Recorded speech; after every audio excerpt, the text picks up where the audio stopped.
For as long as I can remember, the concept of chores never really existed in my household.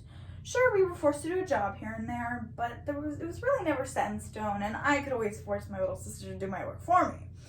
But recently, I created a schedule and gave my sisters all the hard jobs, and I was riding high on this victory. That was until they noticed and convicted me to the fullest extent of house law. I'm not kidding, we actually had a court case in our living room, but eventually I realized that my actions were unethical. But you know what else is unethical? Modern American consumerism, of course. That's right, ladies and gents. Today we are talking about ethical consumption.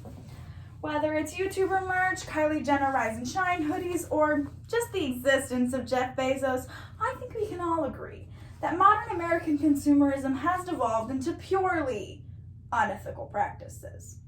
And that's where ethical consumption comes in. The concept basically relies on whether to support or not support a company based on how ethical it is. So today I will present to you the origins of ethical consumption. Next, we'll talk about what ethical consumption looks like now before determining whether or not ethical consumption is innocent or guilty of being counterproductive. The concept of consumers having a moral responsibility when choosing where to spend their money is a relatively recent phenomenon because we as humans haven't always lived in a world where corporations even exist.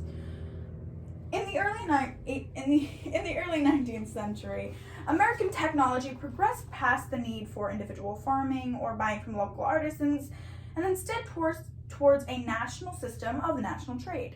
And alas, the unethical corporation was born as this system prioritized efficiency to maximize production and affordability to maximize profit margins, forever making bottom line workers disposable in the environment just a means of making a profit. And that's exactly what ethical consumption works to combat, keeping corporations accountable for their actions. And one of the most revolutionary examples of this is the 1960s gelato grape strike, where farm workers demanded better pay and protections. This was an integral part to ethical consumption as it pulled attention towards corporations that exploit their workers. And it worked. While it was spearheaded by activists, it was the support of consumers that ultimately got the grape growers to comply. And as for environmental protection, ethical consumption has just now taken on environmental protection, climate change specifically, as it is primarily induced by corporations that produce mass amounts of plastic or contribute to deforestation. And lucky for us, we have the perfect corporation that checks both boxes. That's right, Nestle. Nestle has been the villain of ethical consumption for quite some time now. I'm talking ethical violation after ethical violation. Mislabeling products, slave labor, illegal control of the chocolate industry. But its biggest contribution to the demise of our planet are their insane amounts of produced plastic and contributions to deforestation. Greenpeace has called them out on these infractions throughout the years and called on its supporters to help them change Nestle's policies. And after 8 weeks of campaigning in 2010, they did just this, having Nestle agree to a zero deforestation policy for their palm oil supply. And after constant consumer critique, eventually getting Nestle to promise 100% of their packaging to be either reusable or recyclable by 2025. These efforts have proved to corporations as well as consumers that buyers have power and failure to act ethically will be noticed and opposed. These actions have brought ethical consumption into the now, but with the help of social media, it's gotten a bit of a makeover. So what does ethical consumption look like now? Well, look on any social media platform and you'll see creators and accounts dedicated to advertising sustainable products or ways of life. So while the concept of ethical consumption has always existed, it's been given a platform it's never had before, a global one.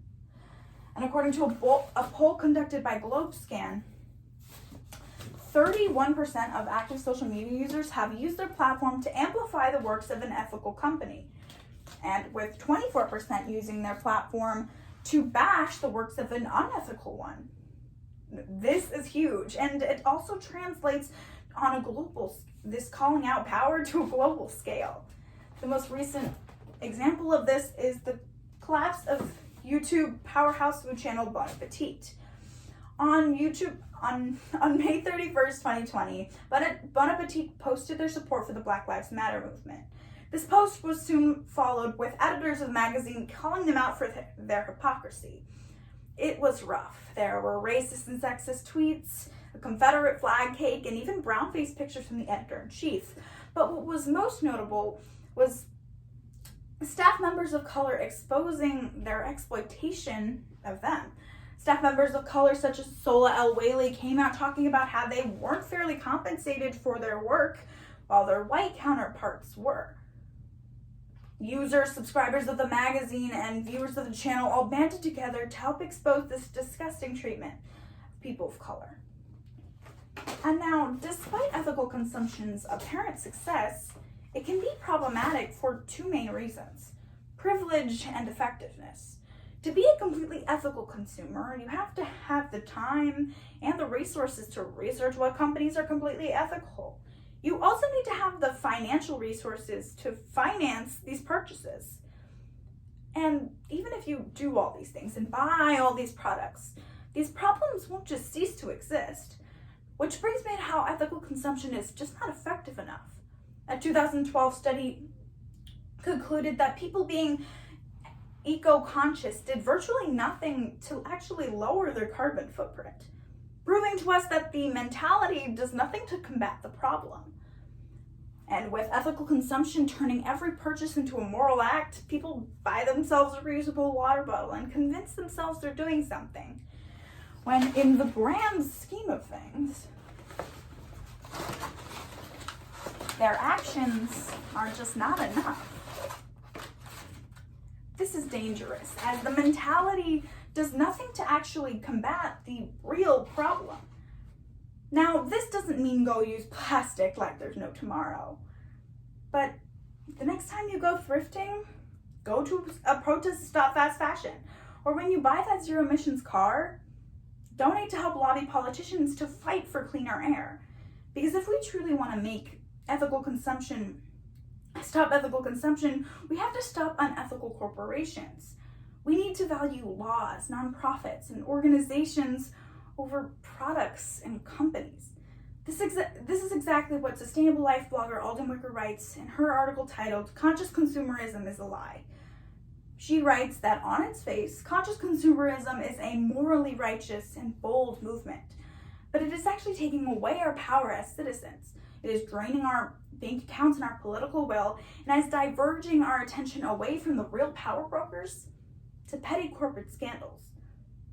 I believe that every consumer has two types of power: the power of their vote and the power of their wallet. It's just a matter of whether you use the power of your wallet to amplify your vote. So, it is essential that we recognize and utilize this power to do just that. So when legislative changes and elections come around, if we truly want to value the work of laborers or save our planet, we need to not just buy ethically, but truly act in the name of a better, cleaner, more ethical tomorrow. Thank you.